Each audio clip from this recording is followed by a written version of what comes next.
Assalamualaikum warahmatullahi wabarakatuh. Waalaikumsalam warahmatullahi wabarakatuh. Ustadz Haris, apa kabar? Alhamdulillah, baik Mas. Terima kasih Ustadz.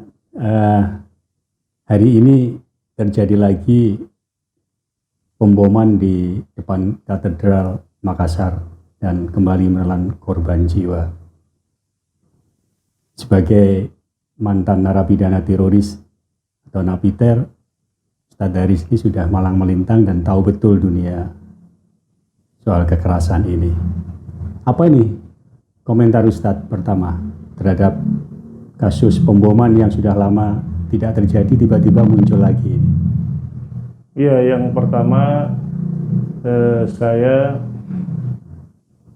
mengutuk keras kejadian pengeboman di depan gereja katedral Makassar, yang menurut saya sangat biadab, sangat tidak manusiawi, dan sangat membuat keonaran dan ketakutan di masyarakat. Itu tanggapan saya yang pertama tentang kejadian. Kemudian yang kedua ya, ini memang cukup lama juga baru kemudian muncul lagi. Ini artinya bahwa paham radikalisme yang melahirkan sikap teroris masih terus berkembang di kalangan masyarakat. Itu Mas. Apa bisa dikatakan sebenarnya mereka ini masih solid atau bagaimana sih sebenarnya? Iya, sebetulnya antara solid dan tidak solid, yang pasti mereka mau menunjukkan bahwa mereka masih eksis sebagai sebuah kekuatan perlawanan. Itu yang pasti, ya. Dan ini juga menunjukkan bahwa akar pemikiran yang keras dan melahirkan sebuah sikap kekerasan ini masih terus berkembang. Gitu. Kalau dilihat ini kasusnya bom bunuh diri lagi, sebenarnya apa nih targetnya? Toh melukai diri sendiri ya? Iya, orang-orang kelompok seperti ini sejak beberapa kasus yang lalu juga sepertinya tidak punya target yang penting, ya. Makanya juga pernah dikritik oleh salah satu aktivis jihadis, ya, seperti Syekh Al-Maqdisi misalnya, yang menyebutkan bahwa aksi-aksi atau yang mereka sebut dengan kata jihad misalnya, yang hanya sekedar menimbul ketakutan ini tidak membawa maslahat apa-apa kepada umat. Makanya kalau beliau itu menyarankan ada yang disebut dengan jihad tamkin. Artinya harus punya target, ada sesuatu yang berarti. Kalau ini kan tidak bawa target apa-apa, nggak bawa maslahat, hanya membawa mudarat. Mudarat kepada dirinya, mudarat kepada masyarakat secara umum, bahkan mudarat terhadap agama itu sendiri, bahkan juga mudarat kepada bangsa dan negara. Gitu. Dan belakangan ini aparat juga menangkap sejumlah personil yang diduga, gitu ya, masih jaringan teroris. Apa kira-kira bisa dikatakan ada kaitan dengan tindakan atau upaya pemerintah melakukan langkah-langkah tersebut, Ustaz? Iya, ini memang masih dalam proses penyidikan dan pengembangan, ya. Berada mereka ini dari jaringan mana?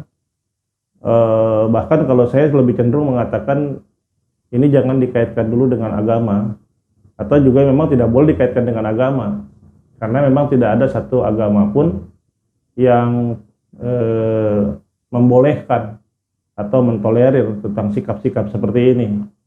Tapi memang sangat mungkin kemudian ada orang-orang yang menyimpang dalam memahami agama sehingga melahirkan sikap-sikap yang salah ini. Nah, kalau belakangan yang penangkapan ini kan dari kelompok JI misalnya, saya lihat tidak punya tradisi nih seperti begini, seperti yang terjadi di katedral di Makassar itu. Ya, mungkin ada kelompok lain ya. Saya belum bisa mengatakan bahwa ada di kelompok mana, gitu Mas. Kalau JI sifatnya seperti apa, Ustaz? Tadi saya bilang bahwa JI itu lebih kepada jihad yang sikapnya tamkin. Jadi punya target besar, punya target yang lebih luas. Cuma punya target bagaimana adanya kekuasaan yang bisa menegakkan syariat Islam secara kafah. Gitu. Misalnya kalau mereview kembali kasus-kasus pemboman yang terdahulu, ya, yang tamkin itu contohnya misalnya kasus bom di mana? Belum ada. Kalau yang sifatnya pengeboman, ya. Yang ada misalnya? Ya kalau yang ada itu biasanya mereka punya satu marhalah atau fase per fase yang jelas. Dari mulai fase pembinaan, membentuk kekuatan iman, sampai kemudian membentuk kekuatan jamaah, pada berikutnya baru bisa melaksanakan jihad dengan tujuan adalah tegaknya syariat Islam. Itu biasanya seperti itu. Jadi bahkan mereka menghindari nih hal-hal seperti ini. Karena hal-hal seperti ini justru menjadi penghalang dari tujuan besar itu. Ada juga yang menganalisa ini, Ustaz. Ini kan penangkapan cukup luar biasa ya beberapa waktu belakangan ini. Iya, iya. Tapi di tengah-tengah itu muncul tiba-tiba ledakan yang luar biasa lagi ini. Apa ini merupakan bentuk kecolongan atau bagaimana? Iya, saya tidak bisa menyebut ini kecolongan ya, tapi saya rasa memang gerakan-gerakan yang kemudian mengarah kepada tindakan teroris ini masih cukup masif dan cukup ada, boleh diperhitungkan, artinya masih ada titik-titik rawan yang bisa jadi dia diantisipasi di satu tempat, tapi kemudian dia bergerak di tempat yang lain. Ini kan kalau kita lihat agak sulit ini agak sulit misalnya ketika ada satu kelompok ada penangkapan misalnya seperti di Jawa Timur atau di Sumatera, kan belum tentu juga bahwa mereka-mereka yang tertangkap ini kemudian menjelaskan secara detail tentang jaringannya berada di mana saja, gitu kan. Nah, ketika jaringannya ini dari aparat belum mendapatkan penjelasan, maka sangat mungkin kemudian di tempat-tempat yang kemudian tidak diduga kemudian terjadi. Karena kan Makassar sebelumnya sudah ada penangkapan sebenarnya. Ternyata masih ada sisa orang yang justru masih boleh jadi ini kan persiapannya boleh jadi bukan persiapan mendadak ini, ya kan? Ya, baik dalam bentuk senjatanya atau bomnya ini, atau juga bombernya, orangnya, pasti ini kan sudah ada persiapan. Yeah. Nah ini yang barangkali tidak terdeteksi dengan baik, kemudian muncullah peristiwa seperti yang terjadi itu. Artinya soliditas mereka bisa dikatakan sulit untuk dideteksi sampai ke akarnya. Iya, gerakan ini memang tidak bisa gerakan ini kan gerakan sebetulnya ada macam-macam latar belakang ya. Tapi kayak begini kan karena ideologi nih. Karena satu pemahaman. Sehingga ya kalau mereka yang terlalu hulu, ekstrim seperti ini, mereka akan bertindak dengan kehendak dirinya sendiri sebenarnya. Misalnya tidak ada koordinasi dengan kelompoknya, tidak ada orang yang atau pemimpin yang menyuruh dia, tapi kemudian satu giroh, ya semangat, tapi semangat yang salah ini, ya yang menyulut dia sehingga melakukan hal-hal menyulut dia untuk melakukan tindak teroris seperti yang terjadi itu. Dan lagi nih Ustaz, targetnya katedral ya. Ya. Ini meskipun himbauan jangan dikaitkan dengan agama manapun karena memang tidak ada ajaran itu. Tapi ini bisa dikatakan head to head agama tertentu dengan tertentu yang satunya lagi.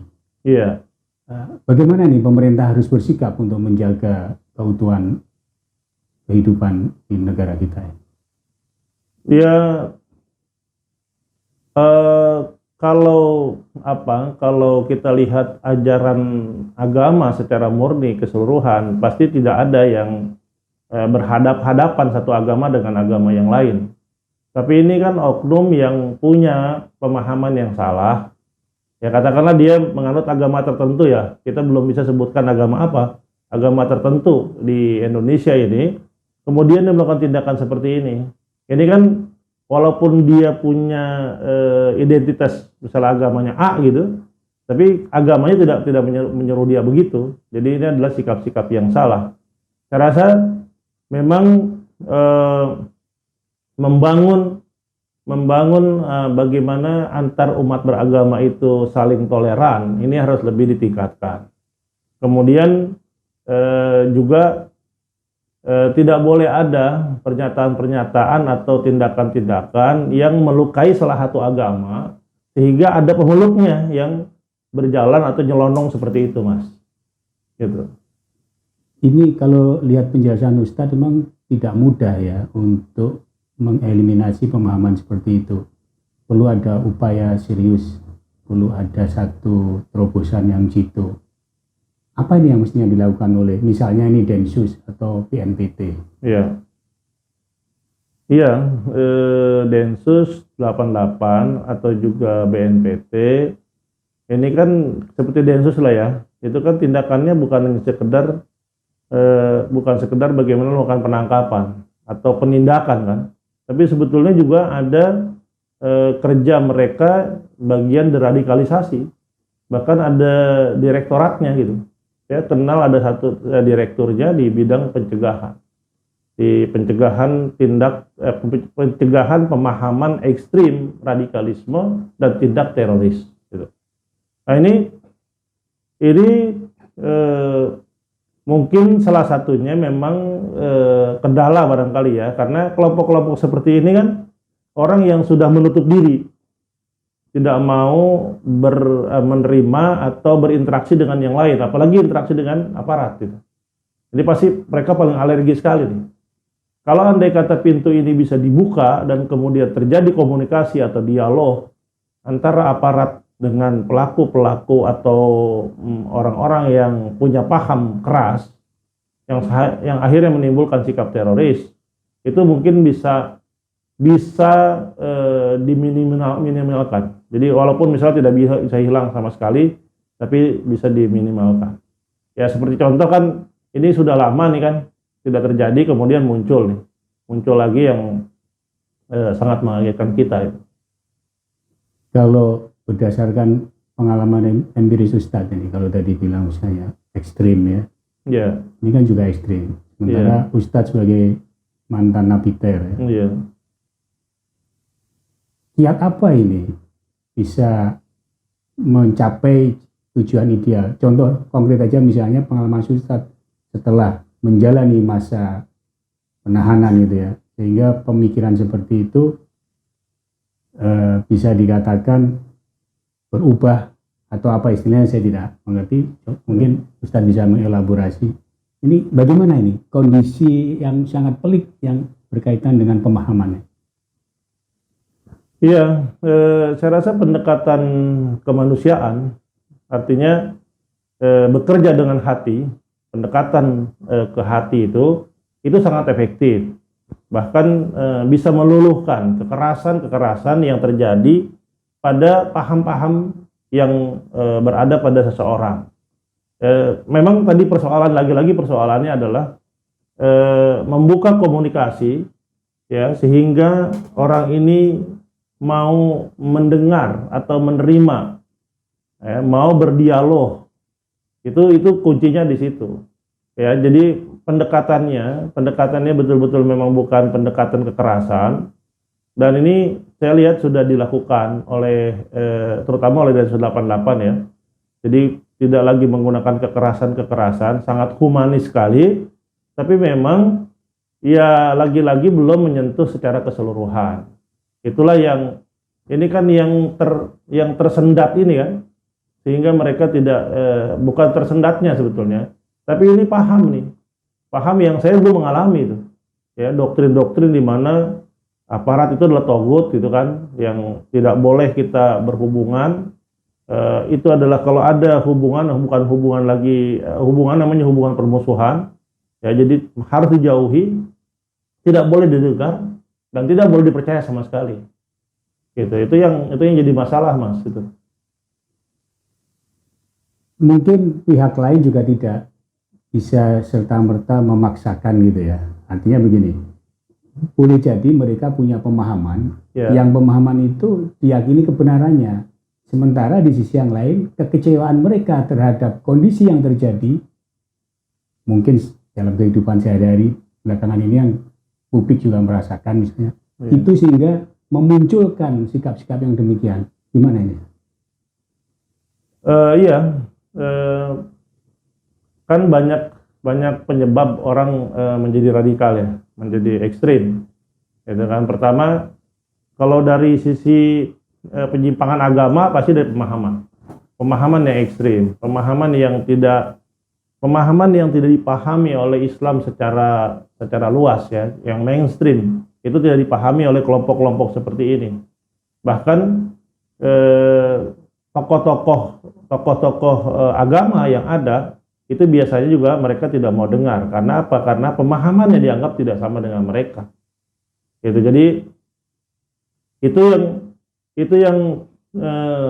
yang mereka pahami. Gitu. Itu yang mereka pahami.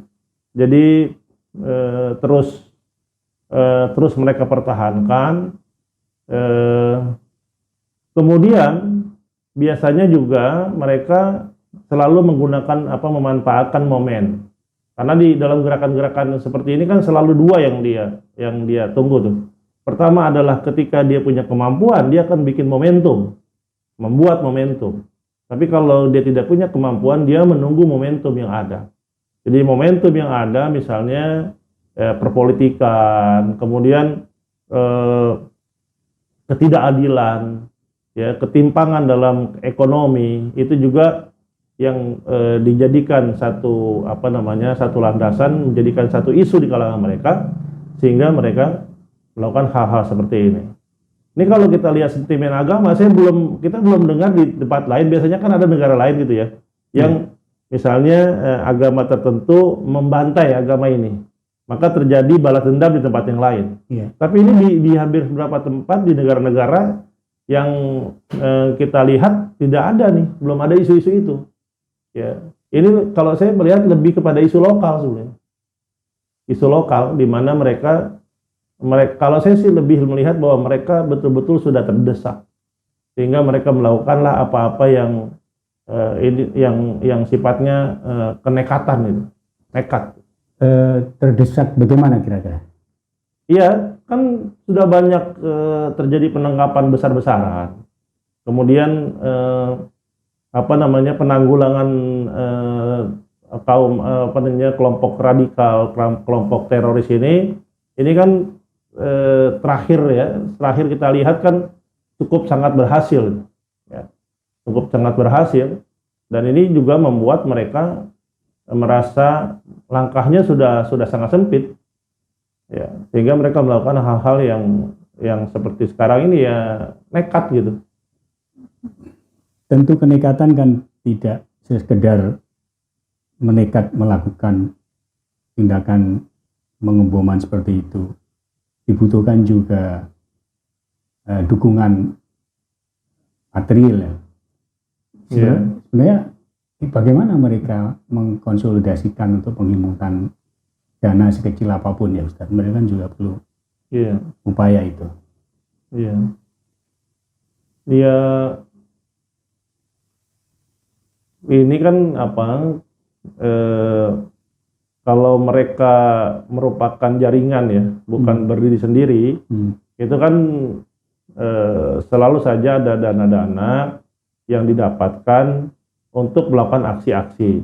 Tinggal persoalannya, aksi itu kapan mau dilakukannya. Gitu. Tapi kalau dana-dana yang ada itu atau yang dikumpulkan itu bisa mereka lakukan. Saya tidak bermaksud ingin mengkaitkan ya dengan satu kelompok, tapi ini saya bicara pengalaman aja ya. Pengalaman yang saya lakukan itu biasanya kalau kita punya program-program yang ke depan adalah untuk melakukan aksi-aksi seperti ini, itu pasti kita sudah mempersiapkan, ya kan mempersiapkan segalanya, termasuk mempersiapkan pendanaan dan sebagainya. Persoalan kapan digunakan itu adalah persoalan bagaimana lagi-lagi ketemu dengan momentum. Nunggu timing begitu ya? Iya, menunggu timing yang pas.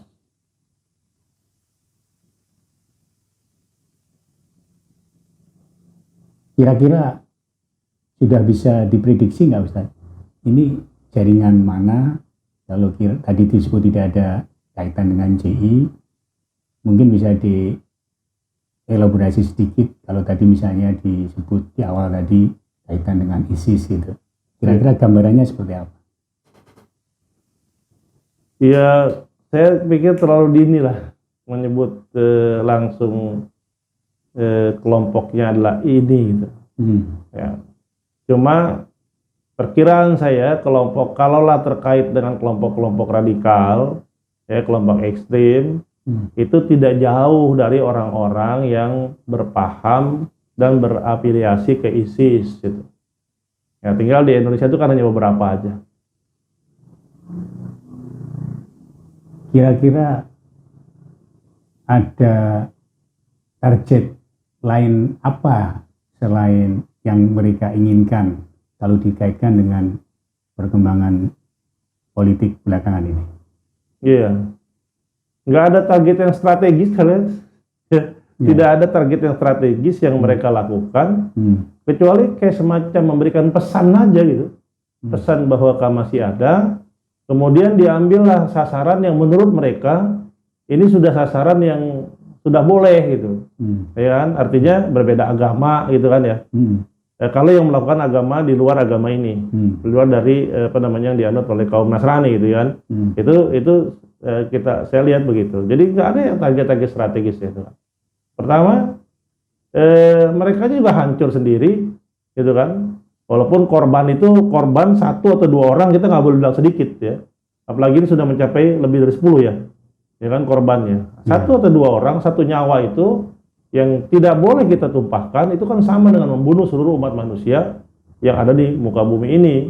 Itu makanya saya katakan ya, atas nama pertama saya sebagai seorang yang pernah terlibat dalam kelompok teroris gitu, kelompok yang keras gitu kan. Kemudian juga atas nama seorang muslim yang saya ingin menegaskan bahwa andai kata orang ini beragama Islam, saya pastikan bahwa Islam tidak mengajarkan hal-hal seperti itu. Artinya yang dulu Ustadz pernah jalankan sehubungan dengan keyakinan yang Ustadz pegang terkait dengan agama, berlawanan dong. Ya, karena saya yakini bahwa ternyata setelah saya mendapatkan pencerahan, yang saya pahami dulu itu penyimpangan, ya, yang menyimpang dari Islam itu sendiri.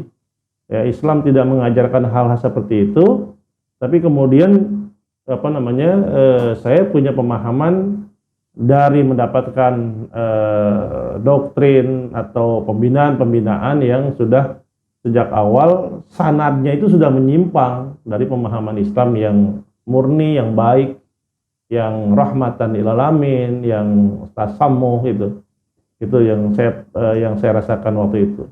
Kalau diistilahkan ini penjernihan pemahaman, bagaimana ini Ustadz bisa menuju transformasi dari pemahaman yang tadi Ustadz bilang itu penyimpangan, kemudian menjadi, kalau disebutkan itu kesadaran. Iya. Bagaimana itu bisa dilalui? Apakah karena maaf ini setelah Ustadz menjalani masa penahanan mungkin juga penuh dengan liku-liku yang dirasakan selama penahanan dan lain sebagainya, proses Iya. pengadilannya, Iya. atau ada hal lain, Ustadz? Ya, kalau saya ya pastinya titik balik sehingga saya punya kesadaran yang merubah, ya, mulai dari cara berpikir sampai tindakan yang radikal menuju kepada yang tawasud atau moderat gitu ya. Itu memang titik balik yang paling terasa betul ketika di masa-masa ketika saya berada dalam tahanan, ya. Makanya saya mengatakan bahwa di masa itu saya melakukan sebuah kontemplasi, gitu kan, merenung dari evaluasi dari kesalahan, tapi juga tidak lepas dari andil besar dari aparat yang menangani kasus ini, terutama dari Densus 88 ya. Saya kenal dari mulai Kadensusnya waktu itu, kemudian beberapa anggota-anggota yang ada, mereka menanganinya sangat manusiawi sekali, dan ini kemudian meruntuhkan semua sikap-sikap keras saya, dan kemudian itu menjadi titik balik buat saya. Makanya kemudian saya abadikan dalam satu buku yang saya tulis, saya sebut dengan kata hijrah dari radikal kepada moderat, gitu, Mas. Tentu saya membayangkan tidak mudah, karena Ustadz Haris Amir Falah ini dulu dari Majelis Mujahidin Indonesia. Saya pernah di Majelis Mujahidin bersama Ustadz Abu Bakar Basir, ya. Kemudian membentuk lagi jaringan Jamaah Ansar Tauhid, Jamaah Ansarut Tauhid. Setelah itu, Ustadz, Jamaah Ansar Syariah. artinya 3 organisasi besar Ya. yang landasan utamanya adalah perjuangan penegakan syariah Ya. di negeri ini. Ya. Kemudian Ustadz sudah malang melintang di jaringan itu, Ya. sehingga sampai pada satu saat Ustadz menjalani masa penangkapan dan penahanan. Ya. Boleh tahu berapa kali Ustadz menjalani penahanan? Sekali aja. Sekali selama. Iya. 4 tahun setengah. Nah, tentu saya masih bertanya-tanya, Ustadz. Tentu tidak serta-merta penanganan, kalau Ustadz sebut sebagai Densus atau tim Kadensus dan seterusnya. Mesti ada sesuatu gitu ya. Karena ideologi atau keyakinan yang Ustadz sudah pahami sebagai orang yang memegang teguh keyakinan, itu kan tidak mudah ya. Apakah, maaf ini, masa penahanan yang sangat berat itu juga mempengaruhi, atau ada yang lebih lagi dari itu? Ya, kalau masa penahanan, ya orang ditahan pasti berat ya. Pasti berat, tapi saya rasa kalau hanya sekedar semata-mata penahanan, bagi orang yang sudah terkena doktrin, paham yang keras, dan kemudian ini adalah arena perjuangan, pasti mereka menganggap bahwa ditahan dan sebagainya sebuah resiko. Artinya sudah menjadi mereka sudah punya sudah dipaham, mereka sudah tertanam betul bahwa ya kalau tidak mati ya karena misalnya orang dibunuh gitu, atau dia ditahan, itu sebenarnya sebagai satu risiko. Itu adalah bagian saja. Kemudian ada proses seperti menemukan perlakuan yang baik ya di dalam tahanan itu. Tapi juga di samping itu memang menerima ada semacam paham yang pembanding. Jadi bukan hanya sekedar memahami satu pemikiran saja, kemudian juga saya disuguhkan ada pembanding pemahaman yang sehingga semakin luas cakrawala berpikir kita gitu. Jadi dari misalnya kita hanya menerima satu jalur, kemudian ternyata ada pembanding yang lain yang bisa kita jadikan rujukan, sehingga kemudian ada terjadi perubahan. Saya kenal betul Ustadz Haris Amir Falah ini sejak masih di MMI Iya, bersama Ustadz Abu, bersama Ustadz Irfan Awas, iya. ya, dan lain-lain di awal tahun 2000-an ya Ustadz ya. Tahun 2000 betul. Eh, Bagaimana militansinya kalau saya boleh mengistilahkan itu ya. Iya, Saya membayangkan perubahan yang drastis telah terjadi. Kalau tadi Ustadz bilang ini penanganan yang baik oleh tim Densus itu ya. iya, Ini kan menjadi satu model yang baik. iya, Kalau itu bisa diterapkan, maaf nih, tanpa harus melakukan kekerasan, iya, penindakan, penyiksaan atau bahkan mungkin ekstrim, yang lebih ekstrim lagi.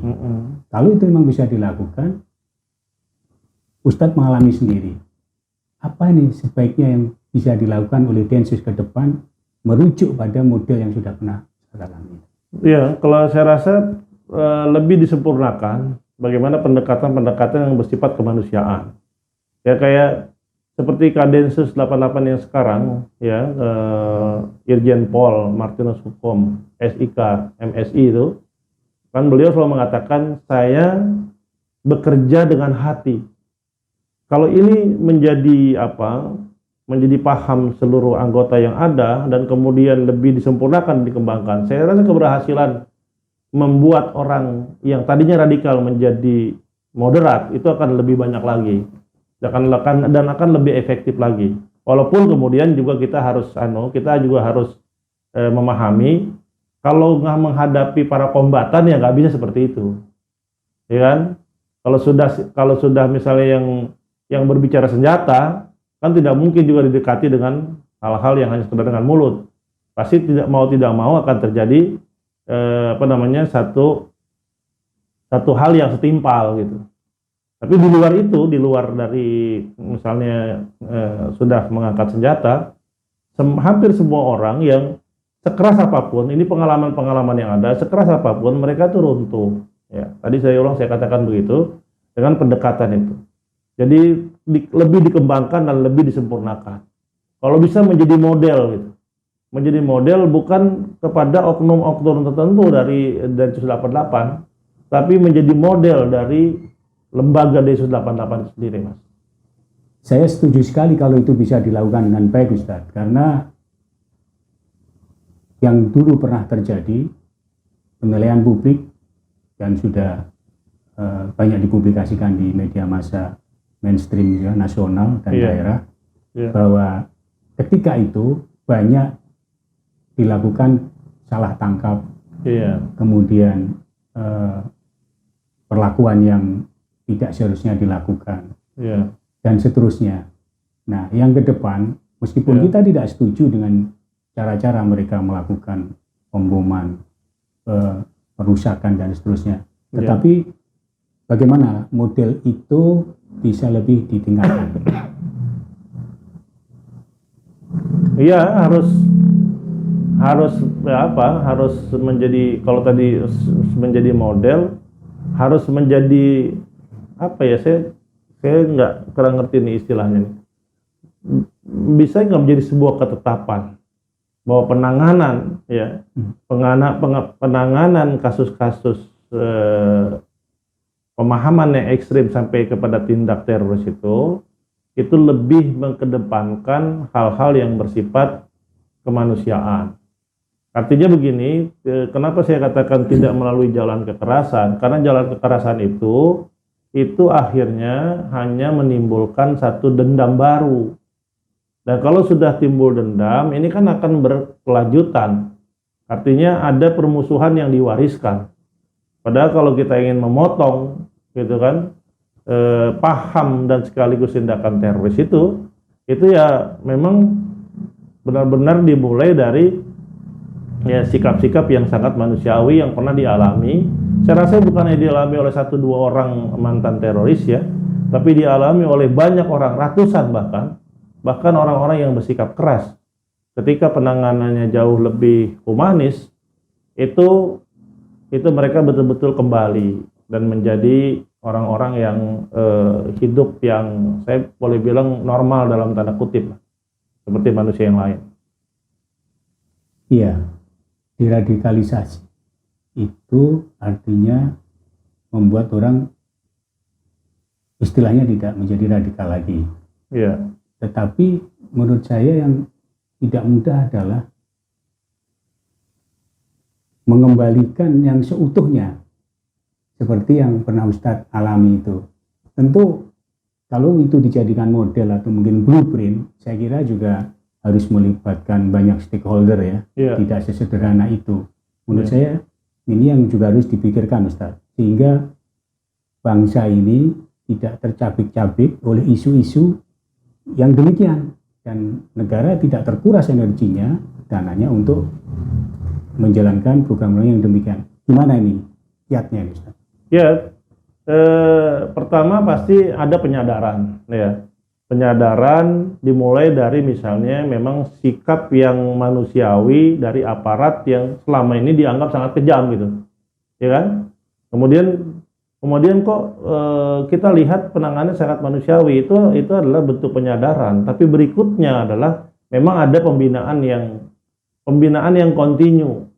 Kalau dulu di zaman ketika orang tidak menjadi orang biasa menjadi teroris gitu kan, itu kan ada yang namanya tarbiyah istimroriyah, tarbiyah yang dilakukan secara terus menerus.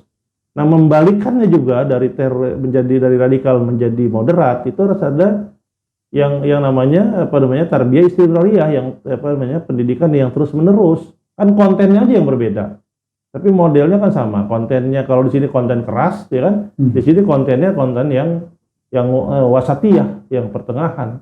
Jadi ada pembinaan. Nah, pembinaan yang paling efektif sebetulnya itu harus dilakukan oleh orang-orang yang memang pernah terlibat di kasus itu, Mas. Karena dia merasakan betul, ya kan, dia tahu persis. Dan kemudian juga teman-teman itu merasa tidak punya jarak gitu.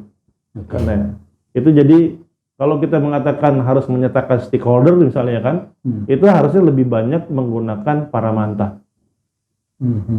Mungkin itu barangkali. Oke. Baik Ustaz. Apa ini himbauan kepada kawan-kawan yang ada di jaringan sana?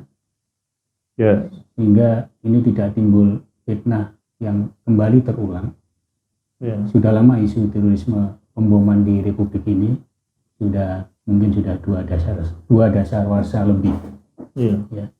Dan lalu publik mengkaitkan dengan kelompok tertentu. Jangan sampai stigmatisasi ini akan menjadi label yang kelak generasi kita itu susah menghilangkan itu, karena itu dianggap sebagai sebuah kebenaran. Ustadz sebagai mantan napiter yang merasakan betul, tahu betul gitu ya, dan punya visi misi ke depan yang baik. Nah, apa ini himbauan Ustadz? Termasuk himbauan kepada saudara-saudara di sana, kepada para policy maker yang ada ini. Iya. Kalau pertama, kalau saya kepada pemerintah ya, dengan perangkatnya yang ada dalam deradikalisasi ini, pertama harus lebih ditingkatkan. Kedua, jangan hanya menjadikan deradikalisasi ini sebagai sebuah seremonial, tapi dia harus konkret bagaimana mencegah dan kemudian mencegah orang yang belum pernah kena radikal dicegah, tapi bagi orang yang sudah pernah kena dikembalikan sehingga dia berada posisi yang wasatiyah atau yang moderat. Ya, itu harus ditingkatkan. Jadi memang program ini harus berjalan terus. Kemudian yang kedua, kepada semua orang yang masih berada dalam kelompok radikal dan paham-paham yang ekstrim, saya rasa sudah mulai saatnya lah kita meninggalkan itu, ya, tinggalkan itu semuanya, karena semuanya itu tidak punya manfaat untuk diri kita, tidak punya manfaat untuk keluarga kita, tidak punya manfaat untuk bangsa kita, bahkan tidak punya manfaat untuk agama kita, ya. Kalau ini terus berjalan, bagaimana Syekh Yusuf Qaradawi mengatakan bahwa radikalisme ekstrim itu akan menjadi beban sejarah sendiri buat umat. Ya, akan menjadi beban sejarah sendiri buat umat. Makanya ya kita yang kalau khususnya orang yang beragama Islam dan kemudian punya paham-paham yang keliru, paham-paham yang salah, ini memang segeralah tinggalkan. Sehingga kita sudah dengan begitu kita akan bisa mengkampanyekan Islam yang indah, Islam yang memang Islam yang rahmatan lil alamin, Islam yang semakin kita amalkan, semakin kita bawa, orang semakin mendekat kepada kita. Jadi kita jangan membuat Islam ini akhirnya menjadi hantu. Bukan Islamnya yang salah, tapi karena tindakan-tindakan yang keliru yang kita bawa atas nama agama itu. Jadi itu himbauan saya. Mudah-mudahan semua mendengar dan bisa segera meninggalkan paham-paham yang salah. Ya, meskipun mereka punya pendapat ya Ustadz ya. Maaf, ini bukan saya mewakili, tetapi mereka akan bersikukuh bahwa tindakan mereka merupakan ungkapan kekecewaan terhadap kebijakan yang dilakukan di dalam kehidupan sosial bermasyarakat dan berpolitik sehari-hari, sehingga mereka mengungkapkan itu. Dan tentu bukan pekerjaan mudah untuk membuat mereka memahami ini ketika kekecewaan itu masih dirasakan, Ustaz. Ya, kalau misalnya kita menemukan ada kebijakan yang salah, kemudian memunculkan kekecewaan, cara kita mencegahnya jangan dengan kesalahan juga. Artinya ini kan kalau kita lakukan dengan cara-cara seperti yang dilakukan oleh kelompok teroris misalnya gitu, ini kan kita mencegah sebuah kesalahan dengan kesalahan yang lebih besar.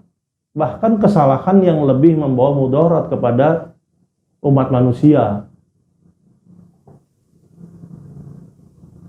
Baik, Ustaz, sudah cukup panjang lebar. Ya. Terima kasih. Atau masih ada penambahan yang mungkin perlu ditegaskan lagi, Ustaz?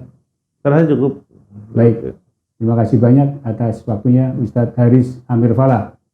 Assalamualaikum. Waalaikumsalam warahmatullahi wabarakatuh.